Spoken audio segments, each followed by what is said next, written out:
am Google Classroom's #1 fan. I love it.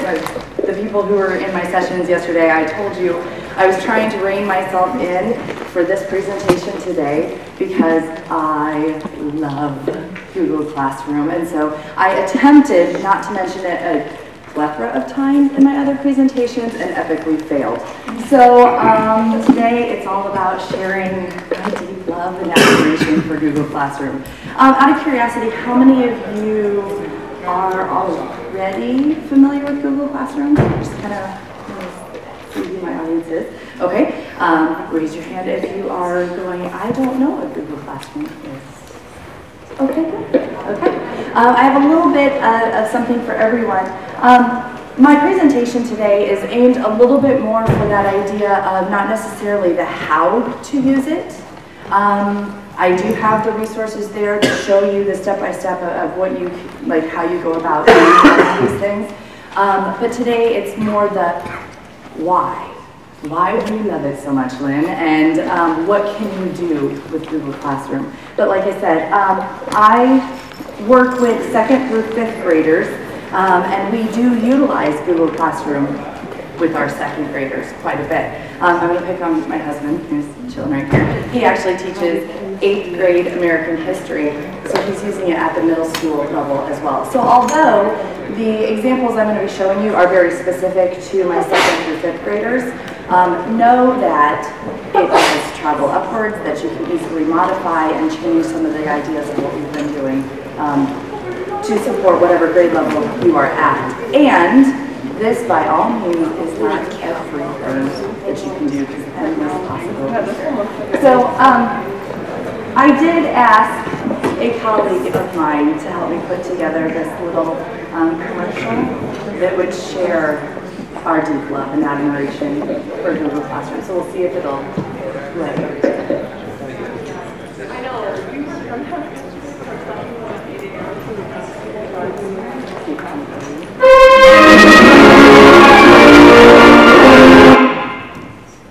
Sorry, adjusting.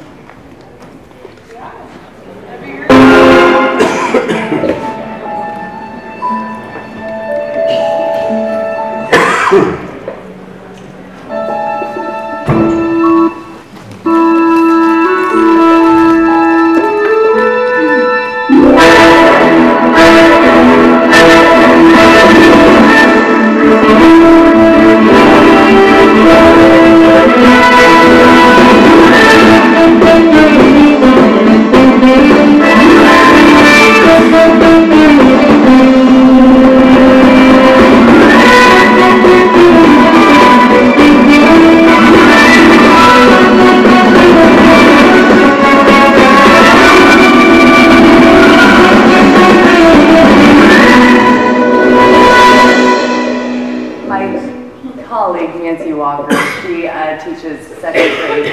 Nancy was new to our district last year as well, and so she's a veteran teacher, had come in from another school district after, I believe, 35 years experience, and had transferred down to our building. And when I came and talked to her about using Google Classroom for her 2nd graders, she's like, what? And so together we took the journey, and Nancy is probably now my #1 advocate for using Google Classroom.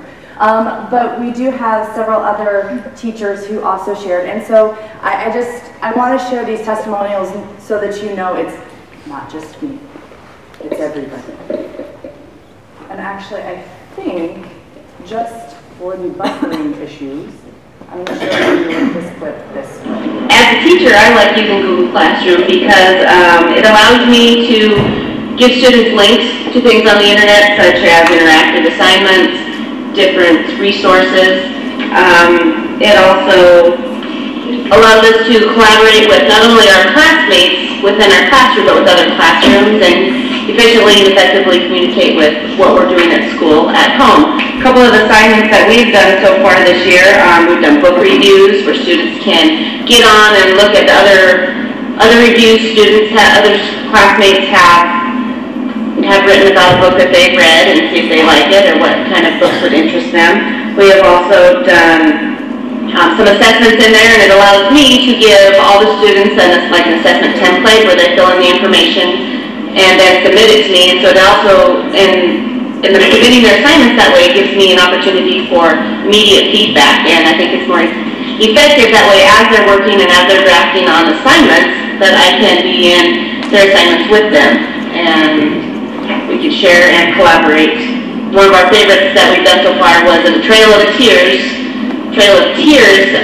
interactive sort of a Twitter feed, and so we could control and track the social media and appropriate comments and talking with other students about our experiences, and allows us to practice that social media aspect to new technology. Hi. What I like in Google Classroom is that Google Slides, because you can add background, go to image and search whatever you want, graph, shares, anything. So, and I like Superhero News. It's about what you've been doing around school and in school. So, Superhero News is you type on a computer. Not just write it down. You can write it down or type on a computer. Simple. And she's talking about different activities that we did within her classroom. Google Slides, because you can make a slide, you can do color for background. You can do anything you want. Talk about grapes, giraffes, anything, or cheetahs, clocks. Doesn't matter. I like Google Classroom because you can do it anywhere, and if you comment, your teacher can send you another assignment. I like Google Classroom because I can go and do my homework, and I can send it to my teacher and I don't forget it in my bag or at home, and it saves trees so we can breathe better. You know what? As a teacher, who doesn't want to breathe better? So there you have it. Words of wisdom from Brady W. So some of you might still be going, okay, so if that wasn't convincing enough, why should I use it? Well, these are my top reasons why I love Google Classroom. I am the teacher librarian, and so the things that I think, not just for me as the teacher librarian, but for my students and for my staff, the biggest things, okay, if you are a GAF school, you use Google Apps for Education already, it's free. Who doesn't love free? It does cut down on paperwork, as Brady said. You know, we are no longer cutting down trees and we can all breathe better. It automatically adds students' names. When you put in assignments and things like that, which I'm going to show you, and show you the examples of the things that Lanessa and the kids were talking about. But when you add an assignment in, it automatically adds the student name to whatever it is that you're asking them to do, which, you know, how many of you use Google Docs already? Okay, when you share something with students and they have to make the copy and then inevitably they like rename it something else that's no longer identifiable to either you or them, and they somehow change the template, Google Classroom does away with all of that. So that is a huge factor for that. As both boys talked about, that you guys can continue the learning well beyond your classroom, beyond the school day. It can continue anywhere, anytime from home. And it's highly, highly motivating for our students. Now the other thing I would add to this, because of that teacher librarian lens for myself, I am part of every single Google Classroom in my school. And the benefit of that is that that allows me to not only see what's going on in the classrooms, to be in the know. I mean, yes, I know the content and the curriculums, but seeing the actual activities that teachers are asking students to do. And it allows me that point of collaboration, to be able to really, truly support my staff. Hey, I see that you're putting in this assignment. Would you mind if I add a couple more resources for you? Or, hey, let me go ahead and draft an assignment for you that we can then share amongst all of the students. So, like I said, my deep love and admiration for Google Classroom just continues. So some of you, well, and the other thing is it's constantly improving. These are some different updates. Google Classroom has been out for about a year, just a little bit longer. And it's already within that year, those of us who are advocates for it, We have been constantly tweeting and giving feedback and things like that, and they listen. These are just some of the updates. One of the things that I clamored for at the very beginning was that Google Classroom, you could not have multiple teachers. You could actually add people in as students so you could see. So I could be a student in my different classrooms, but they've added the capability to have multiple teachers, which makes everything so much better. I can create assignments with my teachers. I can help with the grading. I can give comments. I can see what's happening in the classrooms, which is huge. They've added a new feature, obviously September 24th, they just added a new feature that uses calendars. I personally have not used this feature very much, but I'm sure at the middle school and the high school level, if you've got students who are involved in multiple classrooms who are trying to keep track of all of their different assignments and things that are going on in their different classrooms, looking at the due dates and things like that, that's huge. And then just now, there's also been an update where you can add in Google Forms. Which before you could add in a link, but it's actually been revamped just a little bit. So that's a huge benefit. So like I said, it's constantly evolving, it's constantly changing. So okay, what is Google Classroom? Google Classroom is a free management system that allows GAF school districts to seamlessly integrate all the different apps that Google provides, drawings, and forms, and docs, and sheets, all of them, allows you to seamlessly integrate them and give students access in a one-spot location, but it's so much more than that. So what are some of the things that we've done at Titan Hill?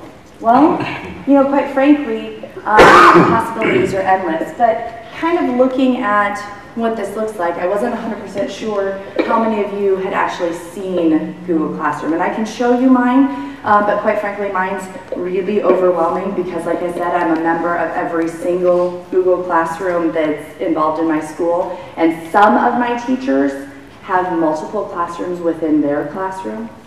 And I'll show you what I mean by that. But, so what happens is when you first get your Google Classroom set up, you go to classroom.google.com, and you, as the teacher, have to click on the I am a teacher button. When you do that, though, there is a little bit of a hang-up, which is why, you know, I wasn't sure if, you know, how many people would be familiar, because your tech administrators have to give you access. It's done that way to kind of protect so that students, if they accidentally click that they are the teacher, it prevents them from having that access of actually creating classrooms. It kind of steers them in that direction of they can only be students. When you actually go to log in for the first time, you will have kind of a blank home screen. But with this particular lovely home screen, anyone that you are a member of, that you have been invited to join, comes up as like a little card. To create your own or to join, there's a plus button right here, and when you click on it, you as the teacher have two options. You can either join a classroom or create a classroom. There are classroom codes, and I'll show you what those look like, that you can share with your students, or you can directly invite them. Your students, though, only have the option of joining a class, which is nice because then they can't accidentally get themselves, you know, lost in creating all sorts of different stuff. And so you go in and you create your class. Now, how do you create your class? Well, it's however you would like to organize it. Like I said, there are some of my teachers who just have one overall Google Classroom. There are some of my teachers who have separate Google Classrooms for each of their different subjects. There are some of my teachers who even have different Google Classrooms for, like, say, a certain subject, if they've got groups within that. For example, for reading, my school does book clubs within their Reader's Workshop time. And so a teacher actually has different Google Classrooms for each of those different book clubs. So the way you go about setting it up is completely up to you. Now, one of the nice things, if you have multiple classrooms, there's two different ways to invite your students. The first option is you have a class code that you share with the students. So when they click on that plus sign and they say join classroom, they have to enter that code in order to join your class. So you can specifically invite students, in each classroom so that they don't have access to your other classes. The other thing that you can do is actually go up to this Students tab. Is that URL where they're, like you would give them a URL?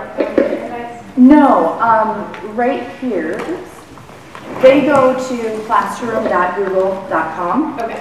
And when they click on the student, then they come to that home page. They click on the plus, and that's where they enter this class code. Okay.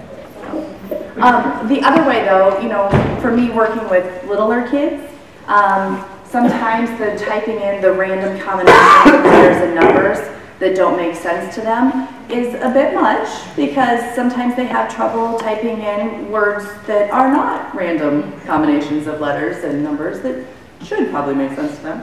And so the other option is you can actually go to the Students tab and you can invite students and search for them by their name.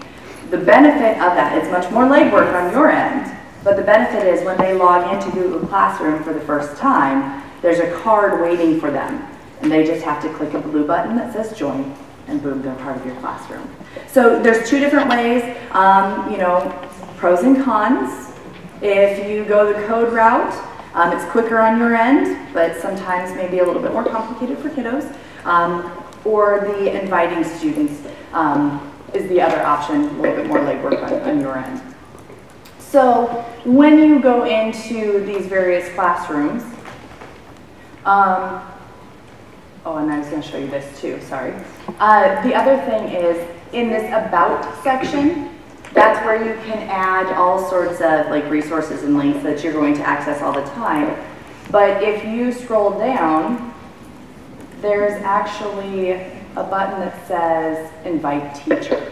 And that's where you can add multiple teachers. So this, the one I'm showing you right now is one of our third grade classrooms where she actually has several of us that are co-teachers within that classroom, which is such a huge benefit, not only for the students, but also for her as a teacher. We are able to get in and help support her and create assignments, create drafts, and things like that.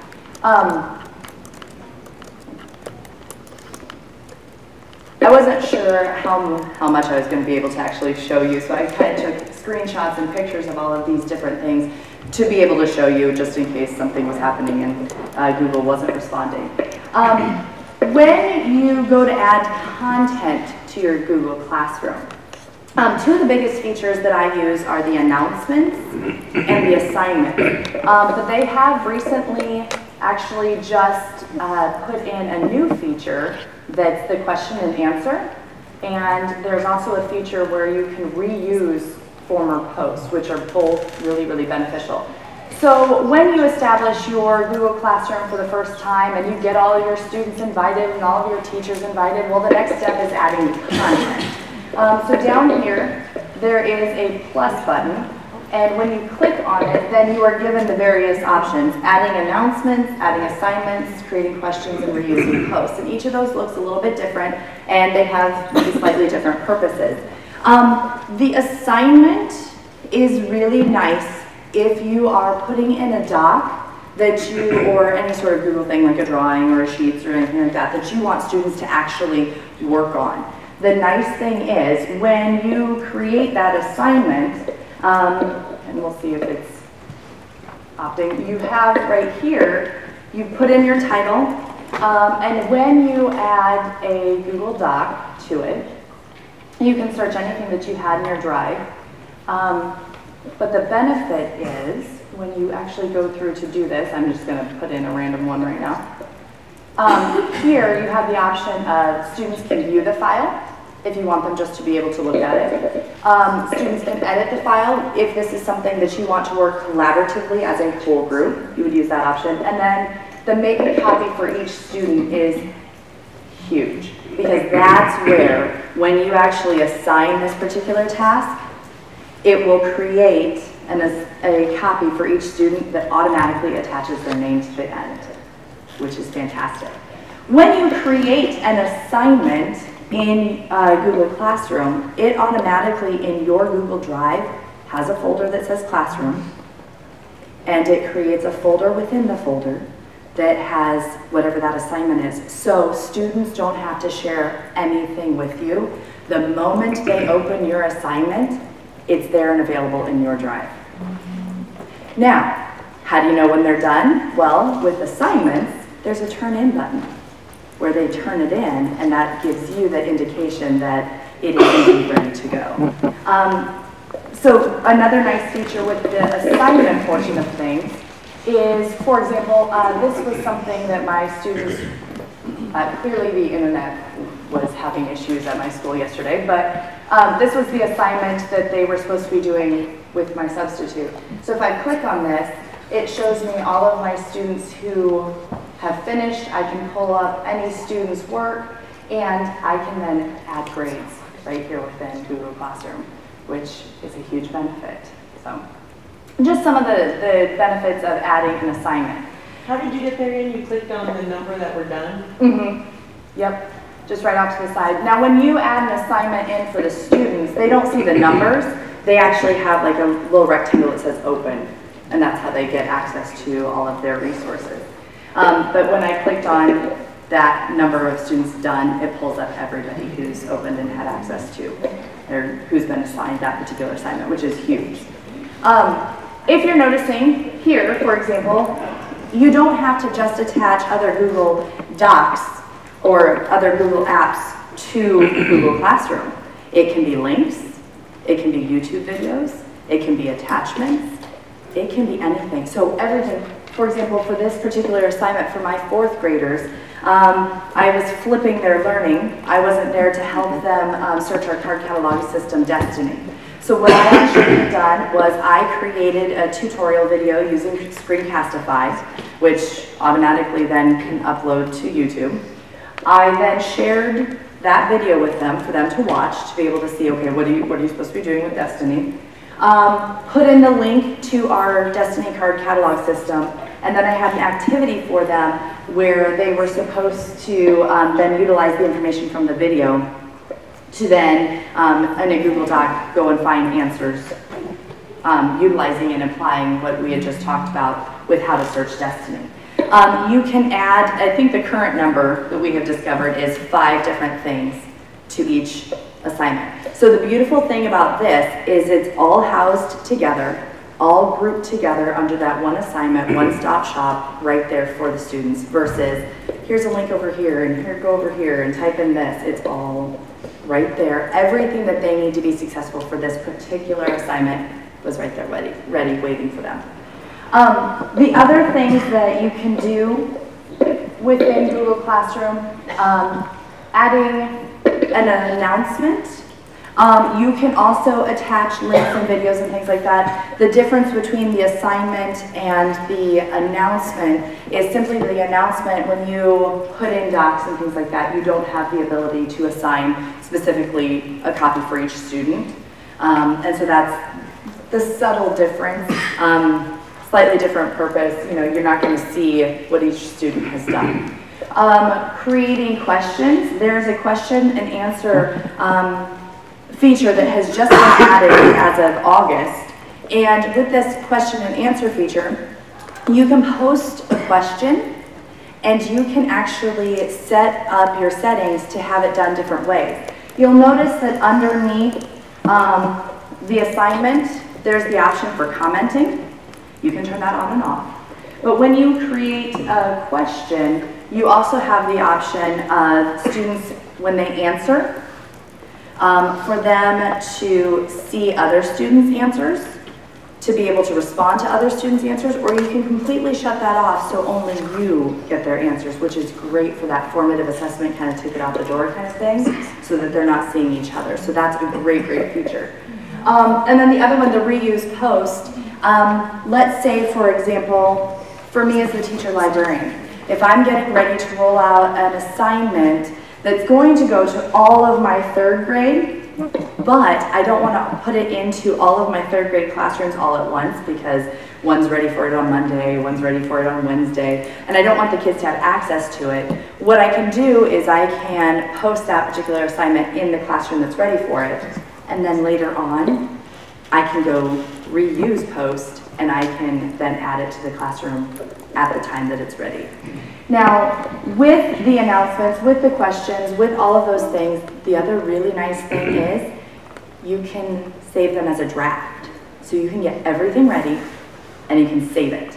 And it will hover and wait until you actually activate whatever that assignment or whatever that post or announcement is, which is really, really nice. Now, one thing that we've kind of, those of us who maybe have used Google Classroom, this is something that my husband and I have talked about quite a bit, is the idea of being able to schedule posts. That's kind of the thing I'm clamoring for next. I would love, love, love to be able to say, hey, kind of like on TweetDeck when you schedule tweets, I would love this to go out at 8 o'clock in the morning on this day, because yesterday morning I had to get up and make sure I had already made sure that my assignment had posted to Google Classroom before I presented at 8 o'clock yesterday morning. You know, just those little things like, halfway through your presentation, you forgot to put this in for your substitute.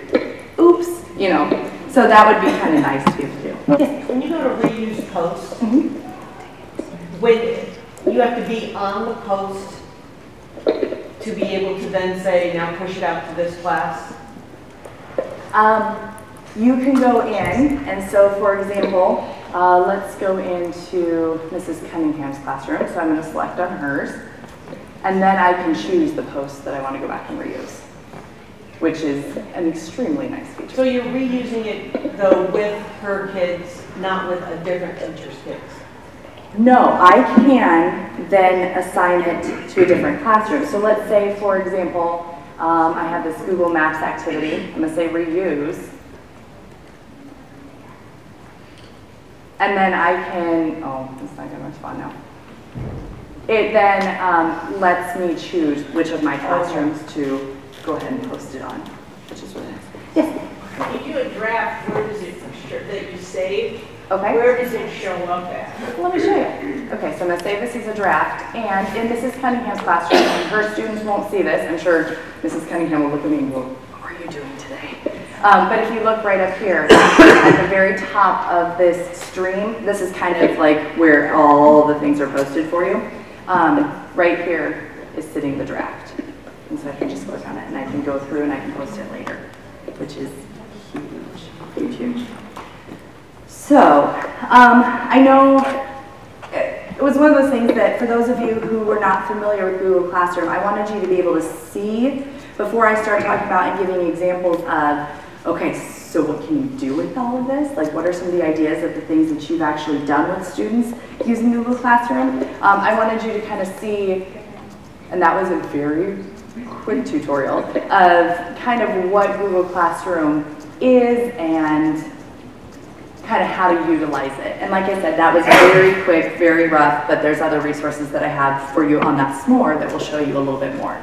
So, okay, so what have we done with Google Classroom that really has truly transformed the learning at Titan Hill? Well, the possibilities are endless, but talking about all those different apps, we have done a bunch of different writing things. Much like, you know, when you assign Google Docs, well, we've utilized it for that too. The benefit is that, once again, it's all collected automatically. Students did not have to share anything as soon as we assigned this. I love that. She wants to be out of voice and need a clown. Because who doesn't? But, you know, we were able to, the beautiful thing is that Google Docs, this was our second graders that we did this with. We didn't have to go through the hassle of, okay, now please share it with Mrs. Walker, and now please share it with Mrs. Kleinmeyer, and please make sure that you've titled it this way so that we can find it once you've shared it with us. No, didn't have to do any of that because we assigned it through Google Classroom, and that makes all the difference in the world. And as soon as some of our students opened this, Mrs. Walker and I were able to automatically start that commenting. And be able to give them feedback and ask them questions right away. So lots of different writing prompts. Some examples, we were able to put in a variety of links. my husband Nathan, we were doing a bunch of Skype activities with our second graders, and he happened to be with a group of eighth graders in Washington, D.C. And so happened to connect with a second grade classroom while he was at the Capitol and was able to do a Google Hangout. And those kids were so excited about going and learning more about the Capitol that real quick over lunch, I was going to be seeing them after lunch, real quick went into the Google Classroom and was able to put in a virtual field trip. And so found this great virtual field trip of the Capitol that does 360-degree tours. And so instead of asking the kids to go in and to, here, type in this website, here, type in all of this, you know, with second graders, typing is a little tricky.